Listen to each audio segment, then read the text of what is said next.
Girls' Trip seemed rather familiar. Well, the storyline does anyway. It's about 4 old college friends who reunite in their adulthood and decide to have a wild weekend. And that's pretty much the basic setup of the movie, but it is very similar to Rough Night, a movie I saw a few weeks ago.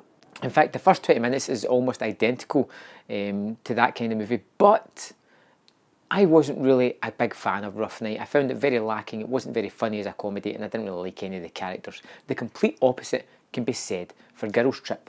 Girls' Trip does have a plot. It's got these 4 characters. They all have their major quirks. The 2 main characters, Ryan, played by Regina Hall, and Sasha, played by Queen Latifah, have their own problems. They kind of had a bad sort of falling out years prior.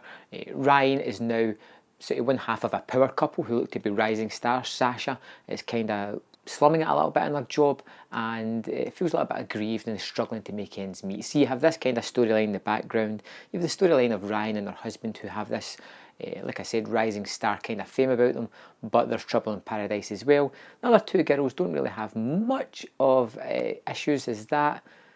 And this is the sort of main 4 group, and it's all about them sort of coming together, getting rid of old past histories, dealing with problems that they have now, trying to overcome them. And the story's kind of boring. I wasn't really a big fan of the story. Whenever it cut back to it, it wasn't as interesting as I thought it was going to be. And it was kind of just following kind of storyline by the numbers. I could kind of tell where it was going.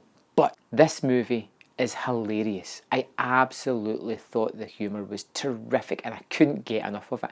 There were several laugh out loud, couldn't control the laughter, tears streaming from my eyes, funny moments in this movie. And that is down to one particular reason. Now, if I just get out of this lady's way, Tiffany Haddish. I don't know where this woman came from. I don't know if I've seen her in anything before. If I haven't really took notice. She is by far the MVP of this movie. Everything that this woman does is simply hilarious. This character was the movie for me. Dina is a force of nature who will just do whatever she wants to do. She is hilarious, she is causing mayhem, she is just pure id, and I loved her for it. Whereas Rough Night, which I have to compare it to because the movies are kind of similar, I wasn't a fan of the characters, I didn't buy the relationships, and I thought the storyline was kind of boring. This one, the storyline's not great, but the characters were so good together.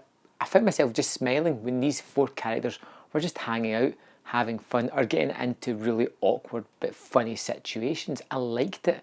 I liked these people far more than I did with Rough Night. There's not too much I can say about a comedy movie without reiterating some of the bits I thought were funny, and it's not going to be funny me telling you them. It's better that you go and see this yourself. I suggest going to see this in the cinema. Hopefully you'll get a packed cinema like I had, because it just made the movie even better in my opinion, because everybody was having such a good time watching this flick. It was a real surprise to me. I don't know how it's going to fare if I do a rewatch or if I see it at home myself. It may not be as good, but in that environment, on that big screen, in this showing, I had a great time watching this movie, which is terrifically funny. Down point is the storyline's not that great, but then it's the best comedy I think I've seen this year. I highly suggest checking this out with a group of folk. I think you're going to like it. Even though the trailers aren't that great, the movie is well worth your time and has a ridiculous amount of laughs in it. And like I said, the 4 characters are just so much fun to see them hanging out. I gave Girls' Trip 4 out of 5. I highly recommend it, especially with a large group of people. Have you seen it? Did you like it? Have you seen Rough Night? How would you compare the 2 movies? Do you think this one is by far the better of the 2? I think so. Let me know in the comment box below, and I will see you next time on Man vs. Phil.